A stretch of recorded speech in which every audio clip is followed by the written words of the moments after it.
You're describing two different systems. You say that the leader acts in the interest of the voters, but you also say these decisions are not made by the leader, they're made by the ruling classes. You've run this country for so long, you've known all these American presidents. What are those power centers in the United States, do you think? Like, who actually makes the decisions?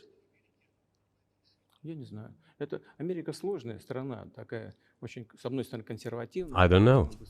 America is a complex country, conservative on one hand, rapidly changing on the other. It's not easy for us to sort it all out. Who makes decisions in the elections?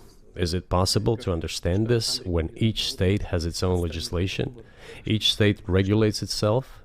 Someone can be excluded from elections at the state level. It is a two-stage electoral system. It is very difficult for us to understand it. Certainly, there are two parties that are dominant, the Republicans and the Democrats. And within this party system, the centers that make decisions, that prepare decisions. Then, look, why, in my opinion, after the collapse of the Soviet Union, such an erroneous, crude, completely unjustified policy of pressure was pursued against Russia? After all, this is a policy of pressure. NATO expansion, support for the separatists in Caucasus, creation of a missile defense system. These are all elements of pressure. Pressure, pressure, pressure. Then, dragging Ukraine into NATO is all about pressure, pressure, pressure. Why? I think, among other things, because excessive production capacities were created. During the confrontation with the Soviet Union, there were many centers created and specialists on the Soviet Union who could not do anything else. They convinced the political leadership that it is necessary to continue chiseling Russia, to try to break it up, to create on this territory several quasi-state entities, and to subdue them in a divided form, to use their combined potential for the future struggle with China. This is a mistake, including the excessive potential of those who worked for the confrontation with the Soviet Union. It is necessary to get rid of this. There should be new, fresh forces, people who look into the future and understand what is happening in the world. Look at how Indonesia is developing. 600 million people. Where can we get away from that? Nowhere. We just have to assume that Indonesia will enter. It is already in the club of the world's leading economies, no matter who likes it or dislikes it. Yes, we understand and are aware that in the United States, despite all the economic problems, the situation is still normal, with the economy growing decently. The GDP is growing by 2.5%, if I'm not mistaken. But if we want to ensure the future, then we need to change our approach to what is changing. As I already said, the world would nevertheless change, regardless of how the developments in Ukraine end. The world is changing. In the United States themselves, experts are writing that the United States are nonetheless gradually changing their position in the world. It is your experts who write that. I just read them. The only question is how this would happen, painfully and quickly, or gently and gradually. And this is written by people who are not anti-American. They simply follow global development trends. That's it. And in order to assess them and change policies, we need people who think, look forward, can analyze and recommend certain decisions at the level of political leaders. I just have to ask, you've said clearly that NATO expansion eastward is a violation of the promise you all were made in 1990. It's a threat to your country. Right before you sent troops into Ukraine, the Vice President of the United States went to the Munich Security Conference and encouraged the President of Ukraine to join NATO. Do you think that was an effort to provoke you into military action? Мы просто, я еще раз повторяю, мы многократно предлагали... I repeat once again, we have repeatedly proposed to seek a solution to the problems that arose in Ukraine after 2014 coup d'etat through peaceful means. But no one listened to us. And moreover, the Ukrainian leaders who were under the complete US control, suddenly declared that they would not comply with the Minsk agreements. They disliked everything there and continued military activity in that territory. Шло освоение этой территории натовскими военными структурами. Под видом различных центров. And in parallel, that territory was being exploited by NATO military structures under the guise of various personnel training and retraining centers. They essentially began to create bases there. That's all. Ukraine announced that the Russians were a non-titular nationality, while passing the laws that limit the rights of non-titular nationalities in Ukraine.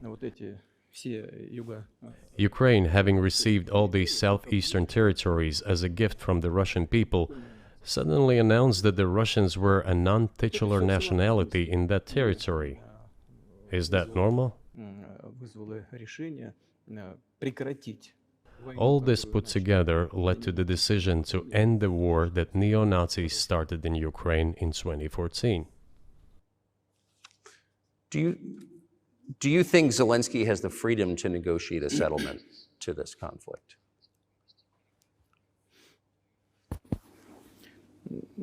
I don't know the details. Of course, it's difficult for me to judge. But I believe he has, in any case, he used to have. His father fought against the fascists, Nazis, during World War II.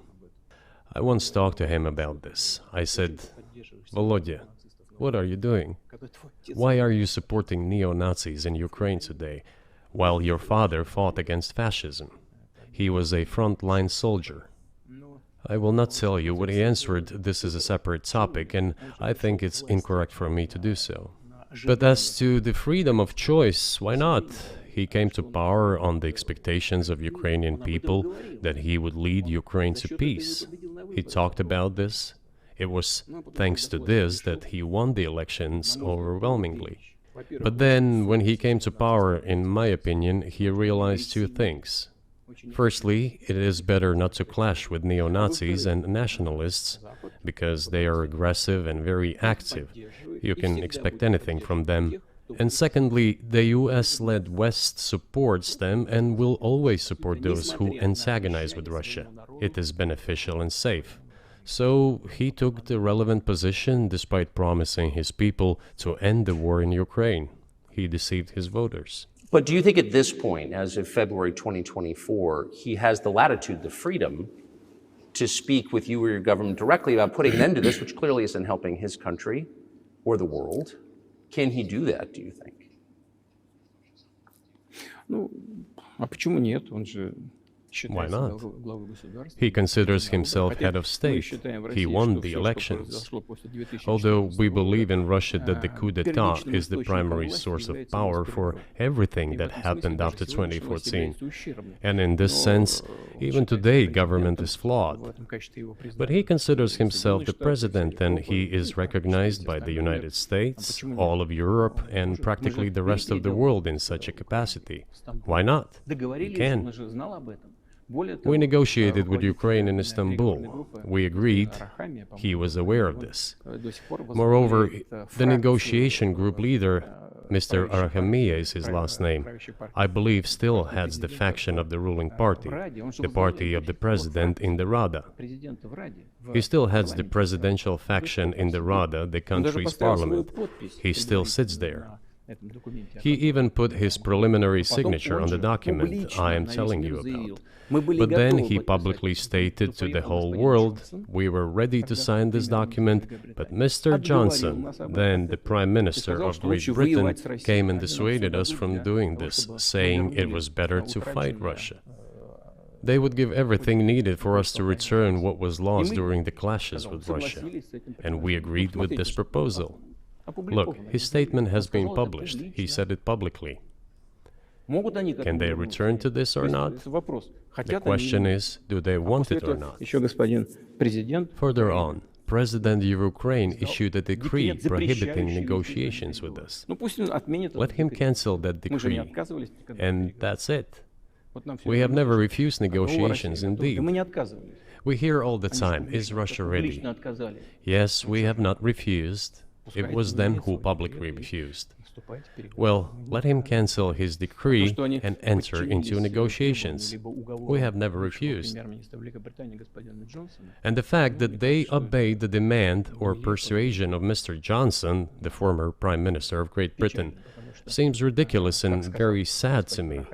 Because, as Mr. Arakamiya put it, we could have stopped those hostilities with war a year and a half ago already. But the British persuaded us and we refused this. Where is Mr. Johnson now? And the war continues. That's a good question. Where do you think he is and why did he do that?